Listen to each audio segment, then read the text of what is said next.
ক্ৰমাৎ আকৰ্ষণীয় হৈ উঠিছে দ্বিতীয় পৰ্যায়ত হ'বলগীয়া নগাঁও লোকসভা সমষ্টিৰ নিৰ্বাচনী প্ৰচাৰ। সমষ্টিটোৰ বিভিন্ন অঞ্চলত নিশা 10 বজালৈকে বিৰোধী ঐক্যমঞ্চৰ প্ৰাৰ্থী প্ৰজ্যোতি বৰদলৈ হৈ নিৰ্বাচনী প্ৰচাৰ চলালে লুৰিণজ্যোতি গগৈ আৰু অখিল গগৈয়ে। বিজেপি আৰু AIUDFক আক্ৰমণৰ লক্ষ্য কৰি লৈ দুই গগৈয়ে হিমন্ত বিশ্ব শৰ্মাৰ 2 নম্বৰী লোক আখ্যা দি অখিল গগৈয়ে 2026 চনতো বিৰোধীৰ চৰকাৰ আহিলে হিমন্তৰ পুৰণা ফাইল খুলি শাস্তি বিহিব বুলি মন্তব্য কৰে। দেশ আৰু জাতিৰ শত্ৰু বিজেপিকে ভোট নিদিবলৈ ৰাইজক আহ্বান জনাই অখিল গগৈয়ে। আনহাতে উজনি অসমত আৰম্ভ হোৱা ছুনামিয়ে মধ্য অসমতো বিজেপিৰ ভেটি থৰকবৰক কৰিছে বুলি মন্তব্য কৰি লুৰিণজ্যোতি গগৈয়ে জাতিক কৰা অন্যায়ৰ বিৰুদ্ধে আৰু মিছলীয়া চৰকাৰক ৰাইজক ভোট নিদিবলৈ আহ্বান জনায়। সাংবাদিকৰ আগত লুৰিণজ্যোতি গগৈয়ে ৰূপজ্যোতি কৰ্মীৰ জাতীয় মূল্যবোধ নাই বুলি মন্তব্য কৰে। নগৰৰ পৰা বিফুটি বৰাৰ ৰিপৰ্ট ইছা 24x7। উপস্থিত থকা আমাৰ প্ৰদীপ বৰদলৈ সন্মানীয় সহধৰ্মিনী ৰাণী বৰদলৈ ডাঙৰীণী,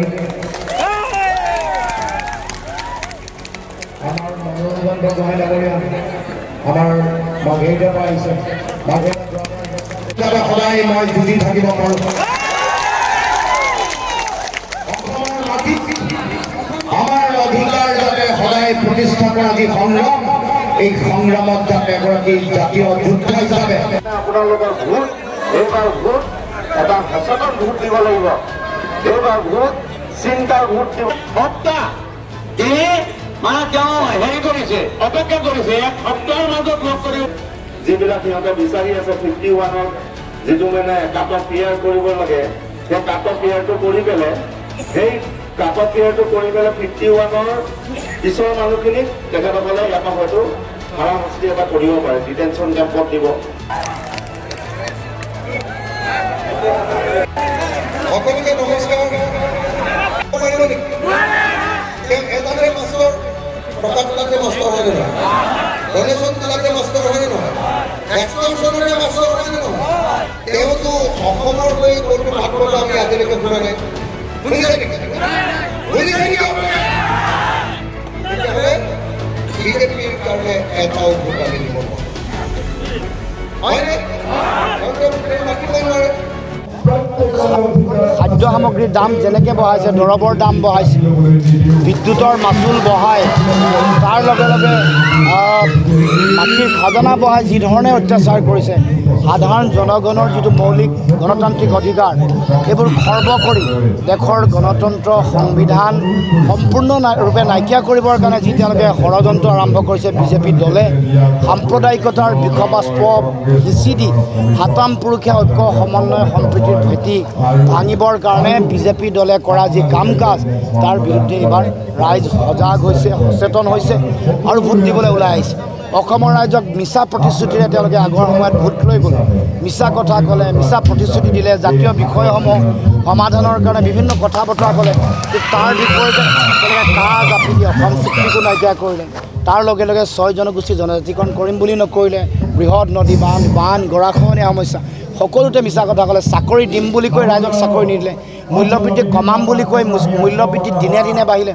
এই কথাৰ বিৰুদ্ধে ৰাইজে ভোট দিবলৈ আগবাঢ়ি আহিছে। গতিকে মই সমগ্ৰ নগাঁৱৰ লোকসভাৰ ৰাইজক বা সমগ্ৰ অসমবাসী ৰাইজে এতিয়াও যাৰ যিবোৰ লোকসভাত এতিয়া ভোটদান বাকী আছে তেওঁলোকক আহ্বান জনাইছোঁ, সকলোৱে যাতে সঠিক, শুদ্ধ আৰু শক্তিশালী সিদ্ধান্ত গ্ৰহণ কৰে। দেশৰ সংবিধান, দেশৰ গণতান্ত্ৰিক প্ৰমূল্য বচাবৰ কাৰণে সকলোৱে যাতে সিদ্ধান্ত লৈ ভোটদান কৰে।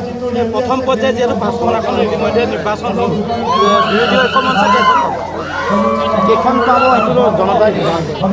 কিন্তু মই এটা কথা ক'ব পাৰোঁ যে যোৰহাট আৰু ডিব্ৰুগড় লোকসভা সমষ্টিত ৰাইজে অফুৰন্ত মৰম কৰিছে, সাংঘাতিক উৎসাহ উদ্দীপনাৰে তেওঁলোকে এটা লক্ষ্য লৈ সিদ্ধান্তমুখী দিশত তেওঁলোকে আগবাঢ়িছে আৰু সেইধৰণে যোৰহাটতো বিজু হাজৰিকাই বাহৰ পাতি লৈছিলে গৌৰৱ গগৈ হৰুৱাবলৈ, আৰু দেখা গৈছে যে বৰ্তমান নগাঁৱত কিন্তু বাহৰ পাতি লৈছে, ধাৰাবাহিকভাৱে কিন্তু প্ৰচাৰ চলাই আছে। চক যিমান বাহৰ পাতক, যিমান টকা পইচাৰ বানপানী নুবুক লাগিলে, ৰাইজে যেতিয়া বিচাৰিব, ৰাইজৰ যিহেতু জনতাই জনাৰ্দন গণতন্ত্ৰ, ৰাইজে ইচ্ছা যিটো গণতান্ত্ৰিক ব্যৱস্থা আছে, এই গণতান্ত্ৰিক ব্যৱস্থা আৰু নাথাকে।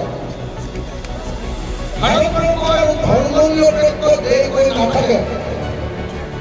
2024 চনত যদি বিজেপিয়ে চৰকাৰ কৰে তেখেতলোকে নৰেন্দ্ৰ মোদী আৰু বিজেপিয়ে ভাৰতবৰ্ষত হিন্দু ৰাষ্ট্ৰ প্ৰতিষ্ঠা কৰিব হয়নে নহয় খবৰটো পাইনে পাইনে নাই ভাৰতৰ যে সংবিধানখন যে বদলাই দিব আপোনালোকে জানেনে নাই সঁচাকৈ জানেনে 2025 চনত নগাঁৱৰ প্ৰকৃত উন্নয়নৰ আমি সকলোৱে এবাৰ নগাঁৱত বিৰোধী ঐক্যমঞ্চৰ প্ৰাৰ্থী অতুল বৰদলৈ ডাঙৰীয়াক জিকাব লাগিব আজিৰ পৰা আমি অভিযান আৰম্ভ কৰিছোঁ ৰাইজৰ ব্যাপক সঁহাৰি লাভ কৰিছোঁ আৰু আশা কৰিছোঁ নগাঁৱত আমি বিৰোধী ঐক্যমঞ্চৰ প্ৰাৰ্থী অতুল বৰদলৈ ডাঙৰীয়াক জিকাব